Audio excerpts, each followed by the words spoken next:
Hi, welcome back to P2M, the Positive Perspective Mindset channel. Today we're covering mastering self-discipline, how to achieve success through consistency. So let's jump in. How can consistency help us achieve success? Should you push yourself outside your comfort zone? And what can self-discipline do to you? Except sounding like hard work. So let's break it down. Mastering self-discipline is like having a superpower that can skyrocket you to success. Picture this. You wake up each morning ready to slay your goals like a champ.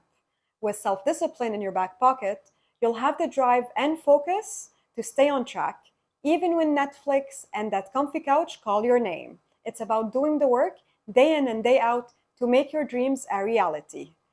Self discipline is your loyal sidekick helping you build killer habits, stay on track, and avoid the temptation to procrastinate. Think of it as your ultimate wingman or wingwoman. Let's summarize. We are understanding, embracing, and mastering self discipline while achieving success through consistency. The three key points to doing so are: 1. Find your why. Understand the deeper meaning behind your goals and let that fuel your motivation. Write them down to bring them to life. 2. Start small, win big. Break down your big goals into smaller, achievable tasks. It's easier to climb a staircase than a mountain. And 3, embrace consistency. Create rituals and habits that support your goals. And don't be discouraged by setbacks, they're part of the journey. Consistency is the secret ingredient to success.